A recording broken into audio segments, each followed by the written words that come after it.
Welcome to अखंड विद्याश्रम। अखंड विद्याश्रम में आपका स्वागत है। फर्स्ट इंस्टीट्यूट ऑफ इम्पेक्युलिज्म अखंडता का पहला प्रतीक है। आज हम संस्कृत के 7 स्टेजेस या 7 चक्रस, जिससे स्पिरिचुअलिटी उभर के आती है, श्रुति उभर के आती है, कुदरत उभर के आती है, हम उन विषयों के बारे में समझने और बात करने की एक चेष्ट इच्छा प्रकट करते हैं। मुझे जो नजर आता है, मुझे जो महसूस हुआ है, मैं वो भी समझाने की आपको कोशिश करूंगा। अब आ जाते हैं कि हम संस्कृत शब्द से मैंने क्या पाया है। ए वेरी ऑनेस्ट स्टेटमेंट कि जो भी संस्कृत के स्क्रिप्चर्स हैं, चाहे वो वेद हैं, उपनिषद हैं, दूसरे स्क्रिप्चर्स हैं, उनके आधार पे उनको समझकर ही मैंने दिव्यांग को जाना है, पहचाना है और दुनिया को पहली बार 2015 में दिव्यांग को मैंने दिया है। जी, इतिहास का अपना एक स्वयं एक ऐसा समय है, ऐसा प्रोजेक्ट है, ऐसा विश्वास है, ऐसा विज्ञान है, ज्ञान है, अखंडता है, जिसे मैं दिव्यांग कहता हूँ, जिससे सारी सृष्टि के सारे ज्ञान को 64 आर्ट को समझने, जानने और पहचानने से हम दुनिया को नया ज्ञान दे सकते हैं, जिसमें संपूर्णता है, अखंडता है, जो सबके लिए अच्छी है, जिससे हम दुनिया में द्वारा विश्व शांति प्राप्त कर सकते हैं। आज के दिन जो भी हम स्कूल, कॉलेज, यूनिवर्सिटी, रिसर्च दुनिया में पढ़ा है, लिखा है, सच है, जिसका फाउंडेशन मैथमेटिक्स में है, फिजिक्स, केमिस्ट्री और मेडिकल साइंसेस से है, उसमें काफ़ी ऐसी कमियां हैं जिसके आधार पे हम यूनिफॉर्म सिलेबस दुनिया के लिए नहीं बना पा रहे हैं। आप संस्कृत के माध्यम से 7-11 के माध्यम से मैं पहले वो जानने की कोशिश करूंगा जिससे हमें दिव्यांग मिला है, फिर वो द्वारा चीजें लिखा के दिखाकर दुनिया के सामने पेश करें जिसमें संपूर्णता है, और अखंडता के आधार पे ही हम यूनिफॉर्मिटी, संपूर्णता, अखंडता ला सकते हैं। अब आ जाते हैं कि संस्कृत को समझने की कोशिश करते हैं। जैसे सन, जिस या सम, इसका मतलब इक्विलिब्रियम है, बराबर है, इसमें अखंडता है। और एस का मतलब है अच्छी क्वालिटीज हैं। अगर पुत्र पुत्र है, कपुत्र मीन बुरा पुत्र है, सुपुत्र मीन अच्छा पुत्र है। अस वो सच्चाई को पेश करता है।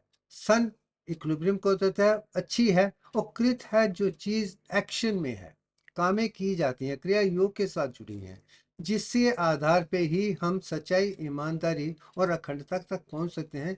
वही संस्कृत का शब्द है। और दूसरा श्रुति, वेद को श्रुति माना जाता है कि जो भी शब्द, जो मंत्र, यंत्र, तंत्र वेद उपनिषद में है, वो श्रुति है, वो कुदरत की देन है, कुदरत की आवाज है। जिन्होंने उसे समझा है, जाना है, पहचाना है, दुनिया को दिया है, श्रुति फॉर्म में दिया है, संस्कृत ही उसकी एक पहचान है। बाकी सब भाषाओं में वो चीज नजर नहीं आती है जो संस्कृत में मुझे नजर आती है। मैं वही समझाने की कोशिश कर रहा हूँ, क्योंकि इसमें संपूर्णता है, अखंडता है। इसलिए जो शब्द संस्कृत है, जब हम उसे लिखने पे आते हैं तो उसे देवनागरी स्क्रिप्ट में लिखा जाता है। देवनागरी में डिवाइन, कुदरत, नेचर है और कुछ नहीं है। आप इस चीज को समझने की कोशिश करते हैं ताकि दुनिया में हम नई अखंडता का एजुकेशन हो, एनलाइटनमेंट हो, एम्पावर करके सबको एक जैसा ज्ञान दें। आज के युग में सबको एक नहीं पढ़ाया जाता है, बहुत अंतर है। और वो अंतर खत्म करके हमें संपूर्णता लानी है, वो सबको एक दिन दे, ताकि उसके आधार पे सारे स्टूडेंट, रिसर्च स्कॉलर्स और राइटर्स अखंडता दुनिया के सामने पेश करेंगे, तो हमें संपूर्णता आएगी और दुनिया में अखंडता आएगी। अब आ जाते हैं कि 52 अक्षर ही हैं। अब इंग्लिश लैंग्वेज जो है उसमें 26 ही हैं, A to Z 26 हैं, मगर यहाँ पे उससे डबल हैं, 52 हैं। इसका मतलब कि 52 अगर उसमें संपूर्णता है तो 26 से 2 गुना बेटर है। अब आ जाते हैं इन शब्दों को देखते हैं। पहली 3 जो लाइन है वो वॉल्स हैं, स्वराज हैं, वो 16 ही है। वो अ से शुरू होते हैं, आहा तक आ चले जाते हैं। अ का जो सुर है नीचे से शुरू होता है, ऊपर ब्रह्मांड तक चला जाता है, वही है। उसके बाद 5 लाइनें कॉन्सोनेंट की हैं, जो भी अलग लेवल की हैं, और अंत में जो 11 शब्द हैं वो वर्नाकुलर हैं, वो भी अपने आप में अलग, ये 3 अलग अलग की पहचान करते हैं। आप इसे समझने की हम कोशिश करेंगे। अब आ जाते हैं सबसे पहले, जो शुरू में मैंने दिखाया है कि 16 बॉल का जो संगम है, जो पहचान है, यंत्र है, वो इसमें आप देख रहे हैं, वो विशुद्धि चक्र के साथ जुड़ा हुआ है। उसमें सेंटर में अहम लिखा है, मगर जो 16 शब्द हैं वो भी वॉल्स हैं। उसमें अ, आ, ई, उ, ऊ, ए, ओ, औ, री, री, ली, अंग, आहा। ये शब्द जब आप वर्ण करते हैं, जब उच्चारण करते हैं, ये नीचे से शुरू होकर एक एक स्टेप करके आपको ऊपर तक ले जाता है, जहाँ तक कि कुंडलिनी का जागृत होना और कुंडलिनी का अवेकन होना, रेवोल्यूशन, एवोल्यूशन और अखंडता तक जाने के लिए ये 16 शब्द ही काफ़ी हैं, बाउल्स ही काफ़ी हैं, अक्षर ही काफ़ी हैं। मैं यही कहने की कर, इसमें ही आपका उद्धार हो सकता है, इसलिए इसे विशुद्धि में वर्णन किया जाता है। उसके आधार पे हम अखंडता को महसूस कर सकते हैं। अब आ जाते हैं, जैसे मैंने पहले कहा था, जिन शब्दों से नीचे से शुरू होते हैं, जैसे आवाज नीचे से ऊपर जाती है, जैसे आवाज ऊपर जा रही है, नीचे से उठ रही है, और स्टेप बाय स्टेप एक एक करके आप 10 चक्रों को महसूस करके आगे जा सकते हैं। जहां पे मैं कह रहा हूं, सत चक्रा निरूपणा में 6 चक्रों का अनुभव है, और मैंने सप्त चक्रा वरेनियम कहा है। इसका मतलब कि 7 चक्रों में रोशनी नजर आती है। तो ये जो है 7 चक्रों के साथ जुड़ा हुआ है। ये उसकी शुरुआत एक अपने आप में अंदर अनुभव है, मगर 7 लेवल से। इसके मूवमेंट से आप सारे 10 चक्रों को महसूस कर सकते हैं, और आगे महसूस करके सच्चित आनंद का अनुभव कर सकते हैं। और इसे ही मैं एनलाइटनमेंट, एजुकेशन और एम्पावरमेंट का प्रतीक मानता हूँ। अगर आपको कुदरत को जानना है तो इसके लिए एजुकेशन का होना बहुत ज़रूरी है, सरस्वती माँ का होना ज़रूरी है, ज्ञान का ज़रूरी है, विज्ञान का ज़रूरी है, प्रज्ञान का ज़रूरी है। अखंडता उससे भी आएगी। बिना ज्ञान के, बिना विज्ञान के, बिना प्रज्ञान के, बिना अखंडता के एजुकेशन के कोई भी मायने नहीं होते हैं। तमस से हमें ज्योति तक जाना है। यही 7 स्टेप में दिखाने वाले हैं कि ज्योति क्या है। तो आप इसे समझकर आगे चलने की कोशिश करते हैं। अब आ जाते हैं 25 कॉन्सोनेंट्स, व्यंजन है, भिखारी है, इसे उड़ाना पड़ाना। अब जहाँ पे पहले मैंने ये कहा था कि 16 में पेट के नीचे से शुरू होकर ऊपर तक अंदर से जाते हैं, मगर जहाँ कॉन्सोनेंट की बात है तो वो गले तक ही सीमित है। वोकल कार्ड, ग्लॉटिस, लैरिंक्स से उम्र शुरू होती है। तो अब ये जो 5 लाइनें हैं, जिसमें 5-5 शब्द हैं, 25 हैं, हम इन साउंड की को समझकर इसके एवोल्यूशन या रेवोल्यूशन क्या है वो जानने की कोशिश करते हैं, क्योंकि ये शब्द ऑर्डिनरी शब्द नहीं है, ये कुदरत की देन है। उनमें सारा संतुलन है। जो समझ आ जाएगी तो हम ज्ञानी, विज्ञानी, प्रज्ञानी बन जाएंगे। अब आते हैं संस्कृत में, ये 5 फैमिलीज की कांस्टेंट है, 5 वर्गास हैं, जो उसमें आप पिक्चर में देख रहे हैं। ये इंटरनेट से ली हुई है। पहले क है, च है, ट है, त है और प है। ये 5 फिनोमिनल है। उसके बाद ईच में ही 5-5 लाइंस हैं। तो 5 इंटू 5 25 हैं। तो ये 25 में क्या है, अब नीचे जिस पिक्चर में देख लीजिए, जो पहले में क है तो नीचे लिखा हुआ है ग्लूटन, ये ग्लॉटिस की आवाज है। दूसरा पैलेटल है, टंग की आवाज है। ये रिट्रोफ्लेक्स है, उनका दोस्तों कॉम्बिनेशन है, ऊपर और नीचे का है। और डेंटल है, दांतों के साथ जुड़ा हुआ। लेबियल मीन होंठों के साथ जुड़ा हुआ है। कैसे ही ग्लॉटिस से शुरू होकर, पैलेट से लेकर, रिफ्लेक्स से लेकर, डेंटल से लेकर लेबियल तक, हार्ट, पैलेट, सबको कैसे संतुलन जुटा है, हम वो समझने की कोशिश करेंगे। जब वो 25 समझ आ जाएगी तो आगे हमारे लिए आसान हो जाएगा। आप देखते हैं, पहले क, ख, घ, घ, ढ। The first family of constant है, व्यंजन है। अब इसमें जो है ग्लॉटल stop, is a type of consonant sound used in many spoken language. इसका वर्णन हर लैंग्वेज में है और मैं जानता हूं कि हर लैंग्वेज में क शब्द आता है और ये वो है जब गले की आवाज आती है तो उसको जो रिस्ट्रिक्शन आप गले में देखते हैं उसके आधार पे ही वहां से शुरू होता है। ये रिस्ट्रिक्शन जो देखी जाती है फ्लो में वोकल ट्रैक्ट में वही ग्लॉटिस के साथ शुरू है, इसलिए इसको ग्लूटल कहा जाता है। जो symbol in the international phonetic alphabet that represent is glottal. ये lowest part of the throat है, गले के जो लैरिंग्स है यहाँ से आवाज निकलती है जो शेप देना शुरू हो जाता है जब हम डीप सांस लेते हैं। जब छोड़कर उसको शब्द को यहाँ से लेते हैं तो वो लैरिंग से शुरू होता है, ग्लॉटिस से शुरू होता है। ये शब्द वहीं से है। इसमें क ख घ ग ध ये सारे शब्द आपको ग्लॉटिस से ही आएंगे मगर उसकी ठीक फेंटेशन आप देख सकते हैं, थोड़ा फर्क है मगर कंसंट्रेशन ग्लॉटिस में ही है। आप दूसरे लेवल पे आ जाते हैं। सेकंड फैमिली है जो पैलेटल है, मीन टंग के साथ जुड़ा हुआ है। वो है बॉडी के middle part of the tongue और हार्ड पैलेट के बीच में जो संतुलन है उसमें छाया हुआ है। इसमें टंग और हार्ड पैलेट दोनों काम में आ जाते हैं।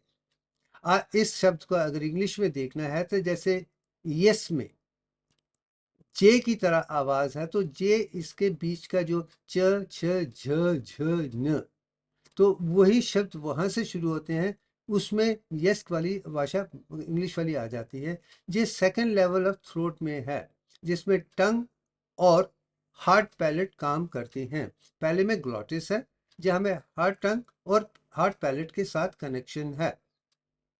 जब तीसरे में आते हैं तो ट ठ ढ ढ न ये थर्ड फैमिली है। इसे हम रिट्रोफ्लेक्स कहते हैं। जो फोनेटिक्स है ये जो साउंड है वो जो टंग है वो पीछे उड़कर हार्ड पैलेट के साथ जुड़ी है जिसे हम खींचड़ी मुद्रा भी कहते हैं। इसमें खींचना मुद्रा भी करके नीचे और ऊपर के बीच में एक संतुलन बन जाता है, वही चीज इसमें नजर आती है। जैसे कि ये शब्द ऐसे हैं जैसे रशियन में श और ड का इस्तेमाल बहुत है, वही ये है, इसे रिट्रोफ्लेक्स है। उसे मैंने और काफी इंडियन लैंग्वेजेस में इसका इस्तेमाल है। जैसे मैंने नीचे लिखा हुआ है तमिल, जिसे हम इंग्लिश में TAMIL में लिखते हैं, एक्चुअली TAMIZH है। रा तमिल, तमिल जो तमिल रूट के आता है वो तमिल की खूबी है, वही इन चीजों शब्दों में छुपी हुई है। जो रा है इसी में है, अगर उसका इस्तेमाल करेंगे तो इसमें नजर आ जाएगा। अब आ जाते हैं त थ ध ध न, ये चौथे लेवल की है। ये डेंटल कॉन्सोनेंट्स, आर्टिकुलेट और टंग और डेंटल के बीच का संबंध है। अपर टीथ और टंग जब मिलकर जिस शब्दों का इस्तेमाल होता है वही शब्द वहां आप देखने वाले हैं, त थ ध ध न। सम लैंग्वेज में dentals are distinguished from other groups, बाकी वालों से अंतर है। एल्वियर का उसके दिशा में जाने की जरूरत नहीं है, मगर यही समझ जाए तो आपका टंग और गम रिच का कनेक्शन हो जाता है, त थ द ध न। तो ये चौथे लेवल पर आपको महसूस करना है। ये वही शब्द है जो ऊपर आएगा तो आपको वो जो शब्द जो कुदरत है आपका उसका अनुभव ऐसे महसूस होगा तो आप इस शब्द को पहचान पाएंगे। इसलिए तत् ही शब्द बहुत इंपॉर्टेंट है, ये कुदरत की देन है। आगे हम अगले वीडियो में इसको देखने की कोशिश करेंगे। जब चौथा शब्द आ जाता है प फ भ भ म, आप देखिए ये पांच भी इस तरीके से नीचे से शुरू होकर ऊपर तक आ रहे हैं। जो ये है वो लेबियल है, लिप्स के साथ जुड़ा हुआ है। इनमें बोथ लिप्स का एक्टिव आर्टिकुलेशन होता है। जब प फ भ भ म आप लिप्स को बड़े इंपॉर्टेंट तरीके से खोलते हैं फिर ही महसूस कर पाएंगे। तब ये जब शब्द किसी म्यूजिक में आपको आएगा तो आपको खुद ब खुद लिप्स की मूवमेंट महसूस हो जाएगी। आप इन शब्दों से ही अपने 100 ट्रिलियन सेल्स में सारे एक्शन महसूस कर सकते हैं। इसलिए संस्कृत को संपूर्ण लैंग्वेज कहा जाता है कि इसमें सारी परिभाषाएं हैं, ऊपर से नीचे, सोल से लेकर स तक और सृष्टि तक आप देख सकते हैं। 52 में ही सब कुछ है। ये जो आर्टिकुलेशन है इसे दोनों लेवल के साथ हो सकती है, लिप्स के साथ होती है, लिप टू डेंटल के साथ होती है। वो कहीं ना कहीं आपको गले से ग्लॉटिस लैरिंग से शुरू कर लिप्स तक की मूवमेंट 5 लेवल की आप देख पाएंगे, महसूस कर पाएंगे। फिर ही आप संस्कृत को ठीक तरीके से समझ पाएंगे। ये चीज महसूस करना जरूरी है, इसलिए संस्कृत का अनुभव जरूरी है। और बिना अनुभव के आप कुछ नहीं कर सकते हैं। मगर उसके बाद अगर ये 25 को 16 के साथ जोड़ेंगे तो 400 बन जाते हैं। उसके बाद बाकी भी देखें तो इसकी संख्या दिन ब दिन बढ़ती जाएगी, क्योंकि क है तो की है, कु है, का है, कंग है। ये सारे डेफिनेशन फाउंडेशन भी आगे ले जाएंगे। तो फिर हर चीज को अनुभव करके आप सृष्टि को महसूस करके जो सृष्टि की साउंड्स हैं वही संस्कृत में है, वही चीज दिखाने की मैं कोशिश कर रहा हूँ। अब आ जाते हैं वर्णमाला है, 11 शब्द हैं जिसमें कॉम्बिनेशन है, अप्रोक्सीमेट क्वांटिटेटिव एस्पेक्ट्स हैं, जिसमें डिवाइन संस्कृत को और भी बढ़ाया जाता है। इसमें कॉम्बिनेशन जो पहले अक्षर है, एक एक लेटर है, अब यहाँ पे आके शब्द बन जाते हैं। अगर आप य एक नहीं है, दो है, र में भी दो है, ल में भी दो है, व में भी दो है, श में भी दो है, श में दो है, स में भी दो है, ह में भी दो है, श में है, त्र में भी है, ज्ञान में भी है। आप एक में आप डबल देख रहे हैं। जो इन डबल को समझ लेगा, पहले अक्षरों को समझ लेगा, शब्दों को समझ लेगा, वो संस्कृत को समझकर आगे बढ़ जाएगा। इसलिए हमें ये 52 लेटर्स और उसकी बाकी पॉसिबिलिटीज को अनुभव करना है।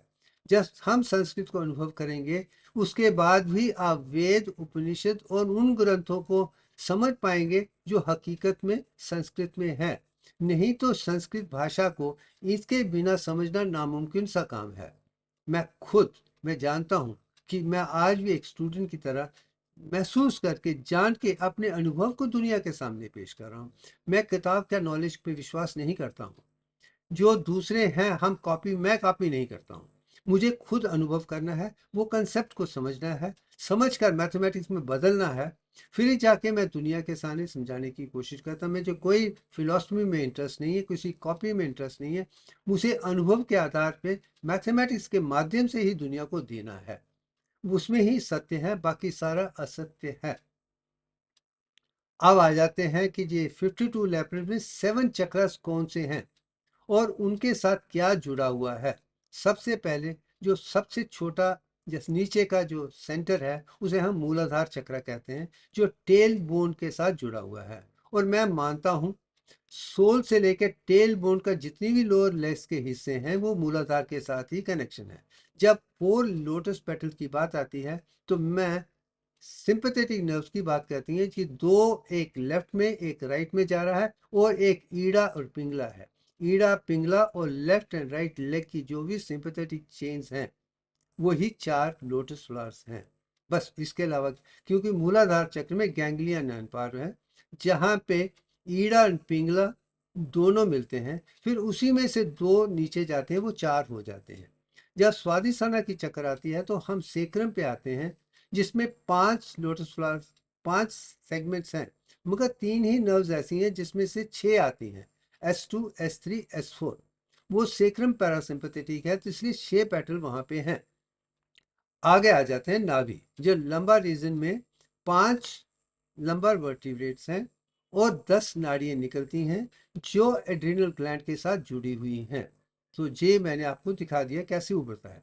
जब अनहता की बात आती है तो चेस्ट रीजन में आती है, तो जहाँ पे 12 वर्टिब्रेट्स हैं, मगर हकीकत में नाभि और अनहता के बीच में एक चक्र है जिसे मैं ऊषा चक्र कहता हूँ।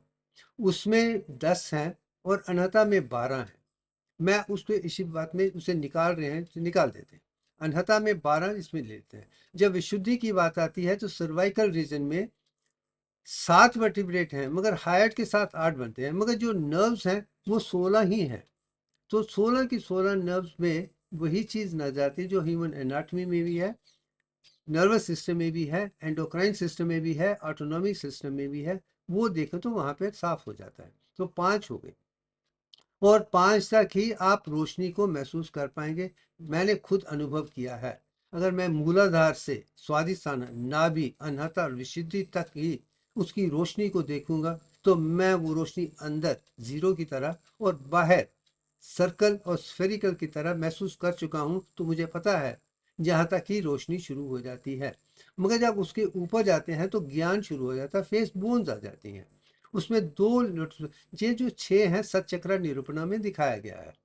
मगर जब 7वां है विज्ञान हेड है, उसमें मैंने सप्तम चक्रा वरेनियम की बात की है, तो ये रोशनी और भी साफ हो जाती है। वहां पे भी 2 पैटर्न्स हैं, 4, 6, 10 और 10, 20, 32, 48, 50 और 55, ये 52 अक्षर बन जाते हैं जो इन सब के साथ जुड़े हुए हैं। अब उसे हम देखने की कोशिश करते हैं। अब आ जाते हैं कि अगर देखा जाए जो सेंटर में जो रेप्टिलियन ब्रेन है, जिसे हम नीचे से लेकर पिट्यूटरी ग्लैंड और हाइपोथैलेमस तक देख सकते हैं, क्योंकि जो हेड सेंटर है वो हाइपोथैलेमस है। तो जो नीचे है 4 है, फिर 6 है, फिर 10 है, फिर 12 है, 16 है, 2 है, 2 है। इसका मतलब रेप्टिलियन ब्रेन तक 52 अक्षर हैं, वही संस्कृत से साथ है। इसीलिए इसे हम कहीं ना कहीं सांप के साथ जोड़ के रखते हैं। इसलिए ईड़ा पिंगला को भी जब आप देखते हैं वो सर्पेंटाइन की तरह है, वही जो चीजें वहीं पे हैं, इसके अलावा कोई, मगर उसके 7 लेवल्स हैं, 6 नहीं है। 7 तक आप जिसे महसूस करेंगे तो आप रेप्टिलियन ब्रेन, जिसमें सारी अंदर सबकॉन्शियस अनकॉन्शियस प्रोसेसेस हैं, वो महसूस हो जाएंगी। अब आते हैं कि सब चक्रा, मैंने इसमें इस बार निरूपणा के बदले वरेनियम का इस्तेमाल किया। वरेनियम का मतलब रोशनी है, लाइट है, प्रकाश मात्र है। और सारे धर्म यही कहते हैं कि जो कुदरत ने बनाया था सबसे पहले रोशनी ही थी। ये साथ में ही आप रोशनी देख सकेंगे, उसके बाद ही आप एजुकेशन, एनलाइटनमेंट, एम्पावरमेंट को समझ पाएंगे। जिसने साथ को देख लिया उसने असली रोशनी महसूस कर लेंगे। वही स्पिरिचुअल साइंस चक्रा की है, वही मेरा एक्सपीरियंस है, वही कॉग्निशन है, वही रेवल्यूशन है, वही मैं दुनिया के सामने पेश करने की एक कोशिश कर रहा हूँ। अब आते हैं कि मूलाधार चक्र पे आ जाते हैं। इसमें 4 ही शब्द हैं, वा, सा, शा, शा। इसे सा को 3 बार इस्तेमाल किया गया है, इसलिए मैं इसका वर्णन कहीं ना कहीं राग परंपरा के साथ जोड़ूंगा। जैसे राग में सा, रे, गा, मा, पा, दा, नी, सा, वहां पे भी सात ही शब्द हैं, सब स्वराज ही हैं। वो सा से शुरू होते हैं, आ से शुरू होते हैं और वा से शुरू होते हैं। और जहाँ का जो सीड बीज मंत्रा है वो लाम है। जो मूलाधार की आवाज है वो लाम के साथ ही है। और इसे जब क्लासिकल म्यूजिक में देखा जाए तो मालकोस हिंडोलम 2 राग हैं। मालकोस हिंदुस्तान क्लासिकल में है और हिंडोलम कर्नाटिक में है। अगर दोनों में देखा जाए तो ये लाम ही नजर आता है। MAL उल्टा करेंगे LAM बन जाता है। हिंडोलम में लास्ट में LAM ही देख रहे हैं, वही लाम देख रहे हैं, वही जे है। उसके आधार पे ही मैंने जो दूसरा वीडियो डाला है दिव्यंग ध्वनि, वो मालकाउंस हिंडोलम के आधार पे ही बनाया गया है, जिसमें सेक्रल पैरासिम्पथेटिक से ओजस बनता है। उसके बाद सिंपथेटिक को कम किया जाता है।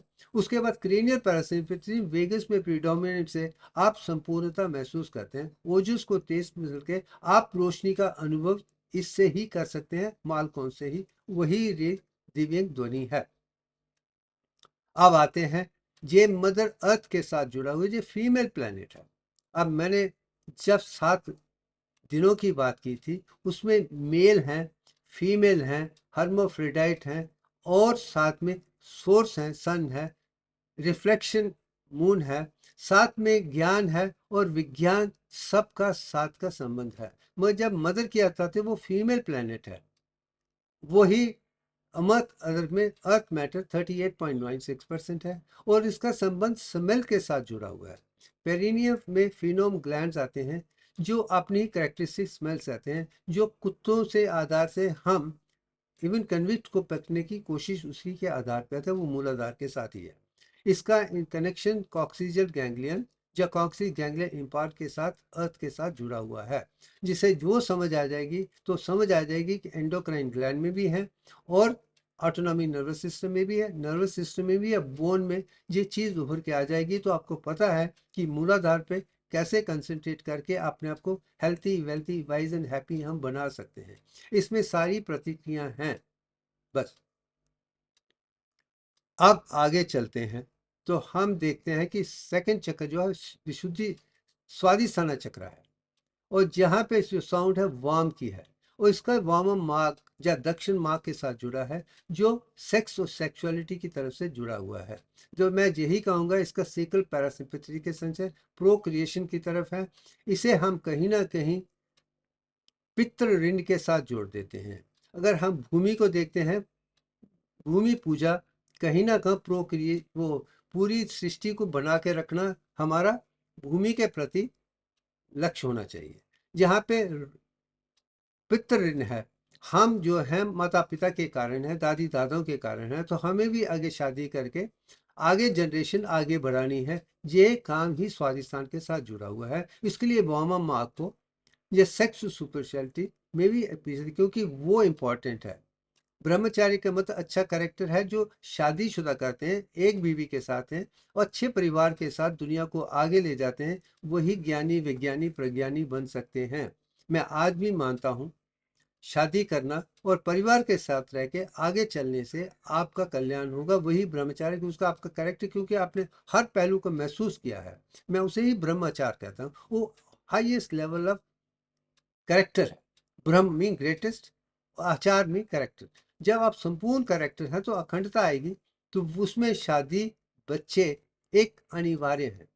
भूमि ऋण, पितृ ऋण और देव ऋण, तीनों ऋण को रखने के लिए आपको शादी करनी है, और बच्चे हैं, और उन्हें पढ़ा लिखा कर दुनिया को ज्ञान, विज्ञान, प्रज्ञान अखंडता के साथ देकर दुनिया में कल्याण करने के लिए जरूरी है। इसलिए मैं ब्रह्मचार को एक ग्रेट करेक्टर कहता हूँ, नेचर कहता हूँ, संपूर्णता कहता हूँ, अखंडता कहता हूँ।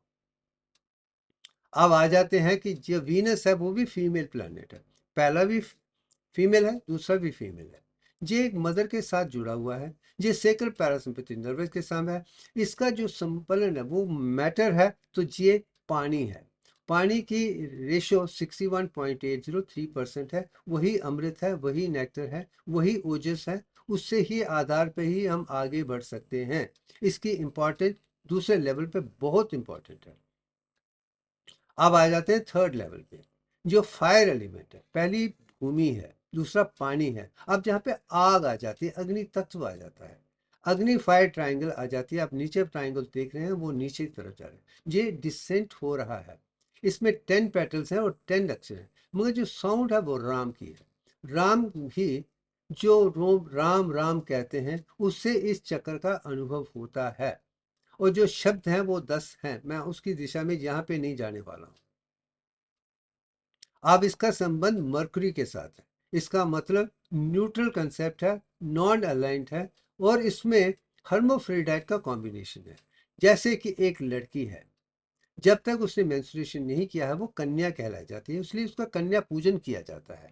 इसका मतलब उसमें मेल फीमेल दोनों संतुलन में है। अभी वो लड़की नहीं बनी है, वो संपूर्ण है। उसमें ना मेल है ना फीमेल, उसमें दोनों प्रोसेसेस हैं। वो संपूर्ण, इसलिए हम भी कन्या पूजा के टाइम पे उन्हीं लड़कियों को लेते हैं जिसमें अभी मेंस्ट्रुएशन शुरू नहीं हुई है, क्योंकि वो अपने आप में एक न्यूट्रल है, हर्माफ्रोडाइट सारी पोटेंशियल्स हैं। बस। और जो सिंबल है वो फायर एलिमेंट है, अग्निभूता का है। और मरकरी जो है वो सूरज के पास है, उसे कहीं ना कहीं वो न्यूट्रल दिखा जाता है। और जो राशि मरकरी के साथ जुड़ी हुई हैं वो न्यूट्रल ही रहेंगी, लेकिन कन्या की तरह ही है, वर्गों की तरह ही। और जब इसका संबंध एड्रिनल ग्लैंड से है, अगर हम एड्रिनल ग्लैंड को देखते हैं तो उसकी जो पहली लेयर एड्रिनल कार्टेक्स की है, उसमें मिनरल कार्टिकल बनते हैं, जिसके आधार पे पानी का अब्जॉर्प्शन होना, सोडियम का अब्जॉर्प्शन होना जरूरी है, और पोटाशियम एक्सेस को एक्सक्रीट करना है। जब दूसरे लेवल पे आता है ग्लूकोकॉर्टिकल, जो ग्लूकोज को लाता है, और तीसरे में टेस्टोस्टेरोन और एस्ट्रोजन बन जाती है। ये तीनों ही अपने आप में जरूरी हैं। उसके अंदर मेडुला में कैटेकोलामीन और एड्रेनलिन बनती हैं। जो सारे के सारे हार्मोन्स आपको अखंडता दे सकते हैं, वो नाभि में ही है। इसलिए जो इंसान नाभि में कंसंट्रेट है रावण की तरह, उसको आप मार भी नहीं सकते हैं कि उसके अंदर ही अपने आप में संतुलन लाने की सारी क्षमताएं हैं। बस यही जीवन का सत्य है, वो न्यूट्रल है, बहुत पावरफुल है। अब आते हैं तो चौथे लेवल पे अनता जंग एयर वायु आ जाती है। इसका कनेक्शन हमारे लंग्स के साथ है, चेस्ट के साथ है। यहाँ लंग्स भी हैं, हार्ट भी है।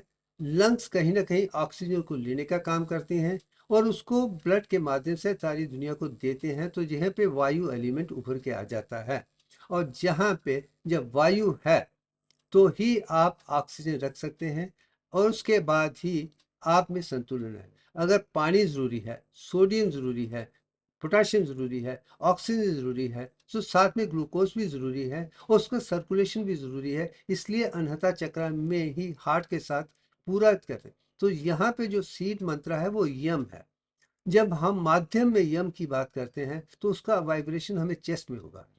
जैसे ओम में अगर हम आ कहें तो नीचे के चक्र्स होंगे, ये यू कहें तो चेस्ट में आ जाता है। इसलिए य में आप यू ही देख रहे हैं, वो यम के साथ है। जैसे नीचे अ है तो यहाँ पे यम है, इसका मतलब अ यू। उसके बाद ऊपर में म शुरू होने वाला है, वो देखेंगे तो यहाँ पे ओम को हम महसूस करेंगे।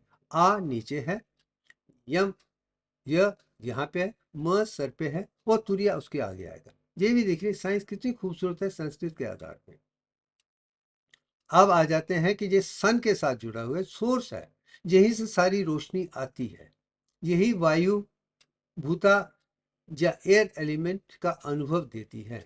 जिस heart lungs blood vessel chest के साथ है, ऑक्सीजन अब्जॉर्प्शन है, सर्कुलेशन ब्लड है, जिसके बाद में होम्योस्टेसिस में जो भी ज़रूरी है यहीं से शुरू होता है। इसका बैलेंस रहेगा, दिल अच्छा रहेगा, लंग्स अच्छे रहेंगे, कुदरत अच्छी रहेगी, तो इसका संबंध भक्ति योग के साथ जुड़ी है। जब ईश्वर को मानेंगे, यहाँ पे होंगे, तो आपका उद्धारण हो जाएगा। ये चौथे लेवल की बात है। अब आते हैं पांचवें लेवल पे। इसमें क्विंटेसेंस एसेंस है और आकाश भूता के साथ जो पांचवा लेवल ऑफ मैटर एनर्जी में है। अगर मैटर है तो वो भूमि, जल, अग्नि, वायु और आकाश पांच है। तो जहाँ पे पांच में आते हैं आप 16 तक आ जाते हैं। इसका मतलब 16 तक ही आपने रोशनी का अनुभव कर लिया है। और जहाँ की जो बात है हमसा, जैसे मैंने कहा था नीचे आ है, उसके बाद यू है, जहाँ पे म उभर के आ गया है। जब म आ गया मीन आप ऊपर ओम की तरफ जा रहे हैं।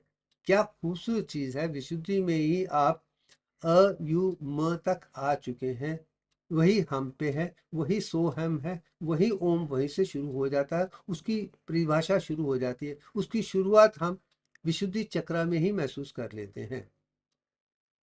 जब आगे आते हैं तो इसका संबंध मार के साथ है, मंगल के साथ है। मंगल मेल प्लैनेट है। आप जहाँ तक कि हम भूमि को देख चुके हैं, अर्थ को देख चुके हैं, हर्माफ्रोडाइट को देख सकते हैं, आप मेल को देख रहे हैं। आप मेल में जाके आपको को मेल पावर आ जाएगी। और मैं जब मेल की बात करता हूँ तो left side of the brain बीच में आ जाता है, जो मैथमेटिकल लॉजिकल है। तो मेल में जब मेल है तो वो कहीं ना कहीं आपने पावर दे देता है। और उसका संबंध कहीं ना कहीं विशुद्धि चक्र में मैं थायराइड ग्लैंड और थर्मोजेनिक थायराइड हार्मोन में जो कैलोरीजेनिक, डायबिटिक जेनिक और बीएमआर नहीं है, ये थर्मोफ्राइड इसका में हीट में जो थायराइड हार्मोन है वो ट्राइग्लिसराइड और ब्रोकन डाउन प्रोटीन को हीट में बदलता है, एटीपी में नहीं बदलता है। मैं वो भी दिखा चुका हूँ शिव जी के विशुद्धि चक्र में जो नीलकंठ है उसमें थायराइड ग्लैंड की थर्मोजेनिक वो गर्मी की आधार है, वो कैसे है वो भी मैं दिखा चुका हूँ। अब देखिए वैसे साइंस और स्पिरिचुअलिटी कैसे साथ में आके वो संपूर्णता ला रहे हैं, जिसे मैं अलग अलग तरीके से दुनिया के सामने पेश करने की कोशिश।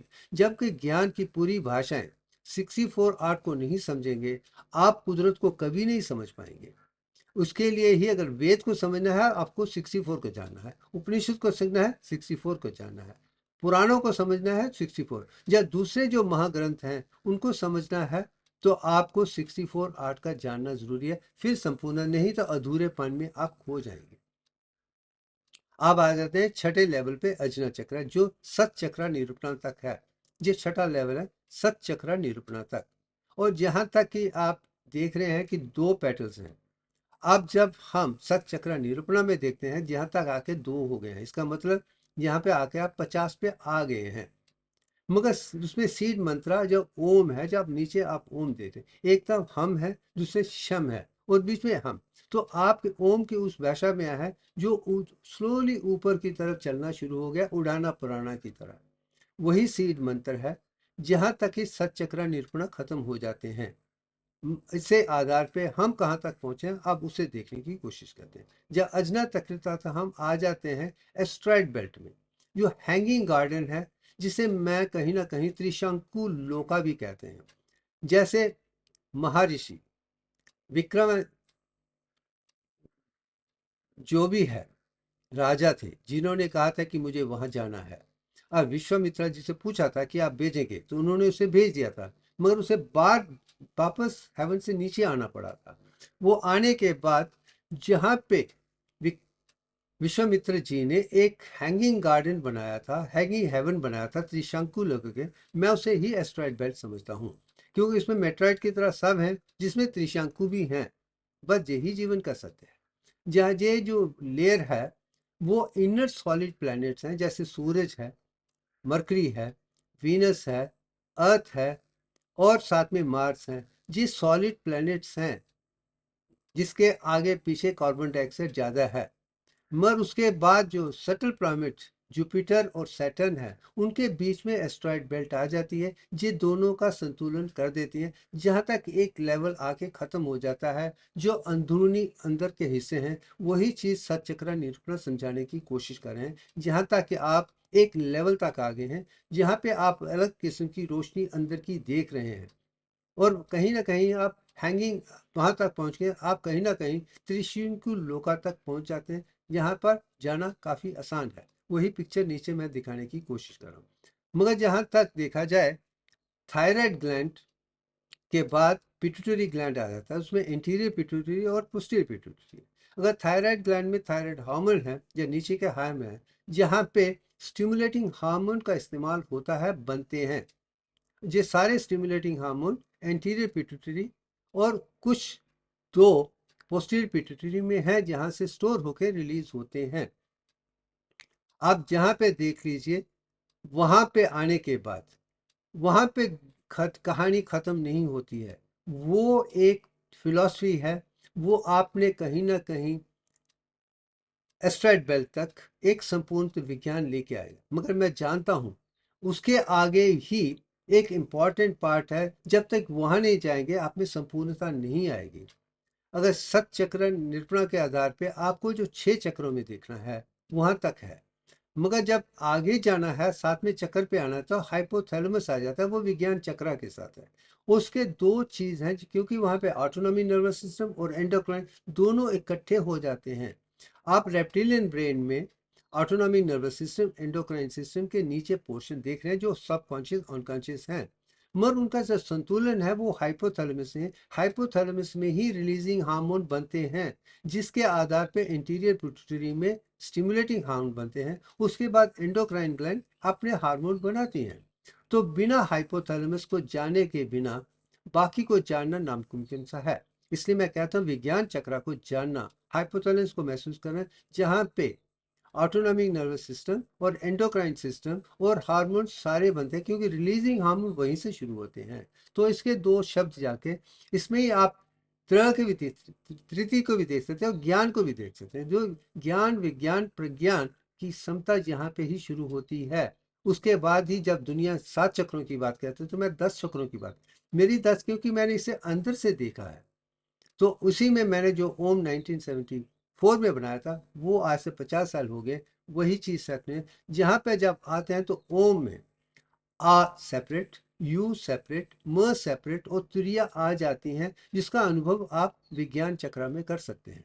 तो खूब देखिए, इसमें अ, यू, म, यकारा, युकारा, मकारा और तुरिया जब आ जाएंगे तो आप 52 लेटर्स आएंगे। फिर जाके आप संस्कृत को समझ सकते हैं। फिर अज्ञान से ज्ञान, विज्ञान, प्रज्ञान और अखंडता तक आप जा सकते हैं। यही चीज मैं दिखाने की कोशिश कर रहा हूँ, यही मेरा अनुभव रहा है। अब इसके आधार पे हम चलते हैं कि विज्ञान पे हम कहाँ तक जा रहे हैं। जैसे हम नीचे के प्लेनेट में मेल, फीमेल और न्यूट्रल देखा है, तो अब जाके अब नया प्लेनेट उभर के आने वाला है जिसे हम जुपिटर कहते हैं। ये स्पिरिचुअल साइंस का एक संत है, यही ज्ञान के साथ जुड़ा है। जुपिटर को आज भी बुद्धि के साथ जुड़ा हुआ है, इंटेलिजेंस के साथ जुड़ा है, बृहस्पति के साथ जुड़ा हुआ है। यहीं पे इंटेलिजेंस उभर के आती है। जो इनर कॉन्शियसनेस वो सेंटर है जिसे अनुभव करने के बाद ही आप अंतरात्मा को वहां तक ले आके आ जाएंगे, जिसमें हाइपोथैलेमस शुरू हो जाएगा। वहां पहुंचेंगे तो कहीं ना कहीं पीनियल ग्लैंड प्रज्ञान के माध्यम से आप अपनी अंतरात्मा को भी यहाँ पे देख सकते हैं। वही थर्ड आई के साथ बड़ा जुड़ा हुआ है। इसलिए जब जुपिटर और सन के बीच में 780 मिलियन किलोमीटर का डिस्टेंस है, अगर 15 मिलियन किलोमीटर का है तो 52 बन जाता है। आप देखिए, एस्ट्रोनॉमिकल साइंस, एस्ट्रोलॉजिकल साइंस और मेडिकल साइंस सब जाके एक ही नंबर पे आ रहे हैं। तो आप खुद देखिए कि जो मानव है, अखंड मानव है, उसकी हर चीज कितनी खूबसूरती से बनाई गई है, कुदरत कितनी खूबसूरत। इसी के आधार पर मैं दिव्यों को समझ पाया, क्योंकि मैं अपने आप में वो अखंडता देखी है, महसूस की है और बचपन से करता आ रहा हूँ। शायद इसलिए मैं मैथमेटिक्स को अनुभव करके दुनिया के सारे कंसेप्ट को दुनिया के समझा कर जो आज तक किसी ने नहीं किए हैं। तो विज्ञान चक्र तक हम पहुंच गए हैं। अब जहाँ तक पहुंचने के बाद एक संस्कृत का एक विषय खत्म हो जाता है। हम कहीं ना कहीं रोशनी की तरफ, प्रकाश मात्र, द लाइट, आप इससे ही देख सकते हैं। और जिसने ये देखा वो तो अपनी अंतरात्मा की रोशनी को भी देख सकता है, उसकी तमस को भी ज्योति में बदल देगा। तमसो मा ज्योतिर्गमय, क्योंकि जो डार्क था वह हाइपोथैलेमस में आकर जब पीनियल ग्लैंड के माध्यम से आप उसकी रोशनी को देख सकते हैं, वही प्रकाश मात्र अंतरात्मा का प्रकाश देखते हैं, तो आप विज्ञान तक नहीं कर सकते हैं। वही खूबसूरत चीज है। आप इसी चीज को हम आगे ले जाते हैं। अंतिम दिशा, इसमें आप वही रेप्टिलियन ब्रेन देख रहे हैं, ईडा पिंगला देख रहे हैं, सुषुम्ना नाड़ी देख रहे हैं और साथ में ब्रेन देख रहे हैं, और साथ में जो वेंट्रिकल में आप रोशनी, वो ग्रीन डॉट देख रहे हैं, वही अंतरात्मा है। वही 10 हिस्सों में बदल के आपको एनलाइटन कर रही है।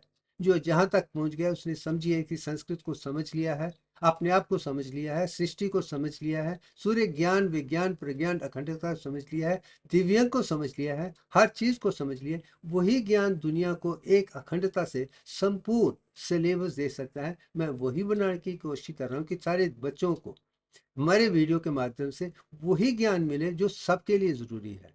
अगर देखा जाए तो जो मैं अपने वीडियो के माध्यम से, अपनी कोरा के आंसर में, अपनी किताबों के आंसर से, हर मीडियम के आंसर से दुनिया को दे रहा हूँ, वही अखंडता है, वही नेक्स्ट जनरेशन के लिए, पूरी दुनिया के लिए अनिवार्य है। और मैं चाहूँगा कि दुनिया इसे देखे, समझे, जाने, पहचाने, अपने आप में सोचने की, समझने की क्षमता लाएं, ताकि हम आगे बढ़ें। यही जीवन का सत्य है।